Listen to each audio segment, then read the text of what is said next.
Olá, pessoal! Estamos começando mais um Econ Experience e hoje a nossa convidada é a Patrícia Lendsman. Isso mesmo, ela é advogada e hoje ela é uma responsável pelo escritório lá na Flórida, em Orlando, de um dos maiores escritórios do mundo de imigração, e ela vai trazer aqui um pouquinho da história dela para inspirar você que quer morar nos Estados Unidos. Seja bem-vinda, Patrícia, seja bem-vinda ao Econ Experience.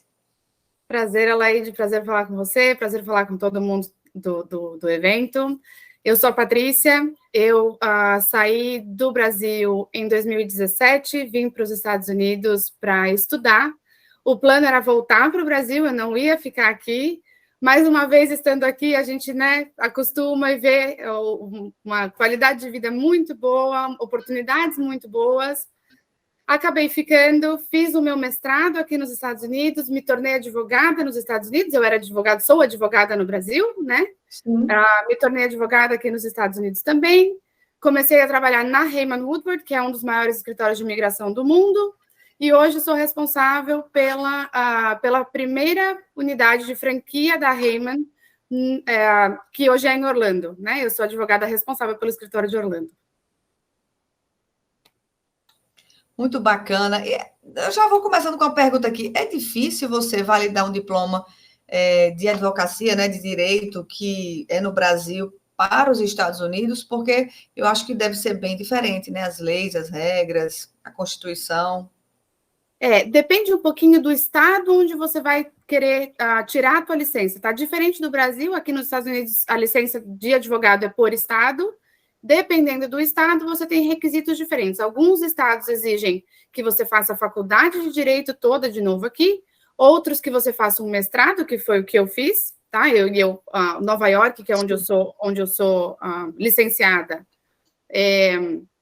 exige o mestrado, e tem alguns estados que não exigem nada, basta você ser advogado em outro país, como, por exemplo, a Califórnia. Em todos eles, você vai precisar fazer a prova, a famosa prova do bar, para conseguir a licença. Mas aí precisaria olhar, de fato, qual é o estado que você tem a intenção. Mas...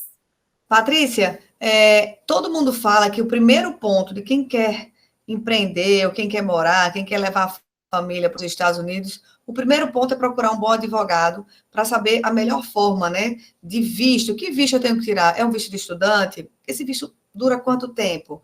É para o meu filho? É para um adulto? É para uma pós-graduação? É para uma graduação? É para o trabalho? É para eu trabalhar? Existe um visto de trabalho? Existe um visto de residente? Existe o green card? Explica para a gente como é que funciona essa quantidade, né, esses diferentes tipos de vistos. Olha, Laide, existem 187 tipos de vistos diferentes para você vir para cá, para os Estados Unidos, tá? Então, quando alguém quer vir para cá, a primeira recomendação, além de procurar um bom advogado, um bom escritório, alguém que saiba o que está fazendo, planeja um pouquinho, tá? Não venha para cá, assim, sem planejamento. Isso é importante demais, porque às vezes muita gente qualifica para algum visto sem nem saber que qualifica, e acha que não qualifica, vem para cá com visto errado, vem trabalhar com visto de turista. E tudo bem, a gente tem formas de consertar, formas de resolver e tudo mais, mas às vezes o caminho imigratório acaba ficando muito mais difícil do que ele precisa. Entendi. Muita gente vai, às vezes, com um visto de estudante, mas quer trabalhar e poderia ter essa possibilidade de fazer esse trabalho. Quais são os vistos mais procurados hoje no seu escritório? Conosco, hoje, a gente trabalha muito com vistos imigrantes, né? As pessoas que querem o green card. Então, a gente trabalha muito com os EBs, que são os vistos, os employment based, os vistos de trabalho, tá? Nós temos também alguns vistos não imigrantes, porque também é muito interessante. Algumas pessoas, quando você qualifica para um EB, você provavelmente qualifica para algum outro visto não imigrante. Para quem está no Brasil e quer fazer um test drive, né? Ver se gosta dos Estados Unidos, às vezes pode ser uma opção legal também você vir para cá com um visto de não imigrante, ver se você gosta da vida aqui, e aí a gente faz o visto imigrante em seguida. Então, a gente tem... Mas a maioria é o pessoal querendo vir morar para cá para sempre. É porque realmente é uma cultura bem diferente, né? E às vezes você sofre para ter um visto mais complexo, digamos assim, para ser um visto para morar realmente, e aí você nem se adaptou Existe diferença de valores, por exemplo, Patrícia, para visto de estudante, para visto de residente? Sim, existe diferença de valores, porque o tipo de trabalho também é diferente, tá, Laide? O trabalho que a gente faz para um visto, por exemplo, não imigrante, um visto O, por exemplo, é um trabalho, como eu estou pedindo para a imigração, um visto que não é para você morar aqui, a documentação é um pouquinho mais simples e tudo mais. Quando a gente fala de um visto imigrante, que eu estou pedindo algo a mais para a imigração, eu tenho que convencer a imigração de que você pode se tornar, no futuro, uma cidadã americana, né? A documentação acaba ficando um pouquinho mais robusta, tá? Então, por conta de estratégia e documentação, os valores variam um pouquinho, sim. Entendi. E o famoso green card, né? Qual a diferença de você ter esse green card e ter um visto de residente, por exemplo? O green card é o visto de residente. Certo. E ele pode voltar? Existe alguma diferença? Não, é isso mesmo. É isso mesmo. O green card é a mesma coisa que o visto de residente, tá? O que ele te dá é a opção de, depois de 5 anos, você, se quiser, aplicar para a cidadania americana e se tornar um cidadão americano, tá? Ah, entendi. E aí você passa a ter todos os... Desculpe. Não, é que você pode votar e você também tem direito a acesso à saúde. Quais são os vistos que dão acesso à saúde, por exemplo? Ou você tem que ter obrigatoriamente algum pagamento à parte para financiar a saúde, por exemplo? Alaide, os vistos de trabalho e os vistos, o green card propriamente dito, tá? Eles te dão um Social Security, tá? Onde você basicamente paga o imposto e tem algum tipo de retorno, tá? Não existe saúde pública, tá? Então não tem como no Brasil uma saúde pública, mas você vai ao hospital, você é atendido, a conta vai chegar no final, tá? Para todo mundo, tá? Chega para todo mundo. A diferença do Social Security é como numa eventual aposentadoria no futuro, você teria eventualmente algum valor a receber ou não, mas não necessariamente com relação à saúde, tá? Entendi. Aí, aproveitando aqui, Patrícia, você já mora há quantos anos nos Estados Unidos? Estou há 5 anos. Há 5 anos. Como é que é a vida aí para um advogado, por exemplo? É muito diferente aqui do Brasil, porque a gente vê o mercado de advogados aqui no Brasil já um pouco, digamos assim, inchado, né? Existe uma grande demanda, um número grande de profissionais trabalhando, que aí você sabe que desvaloriza às vezes um pouco, né? Já começa a negociar o valor, se é 20%, se é 15%. E aí, como é que funciona nos Estados Unidos? Ele tem um mercado de trabalho melhor? Você acredita que você conseguiu esse espaço melhor porque você já era advogada no Brasil e agora advogada nos Estados Unidos, aí você tem esse diferencial? Como é que você vê a profissão de advogado e como é que você se encontra nesse mercado?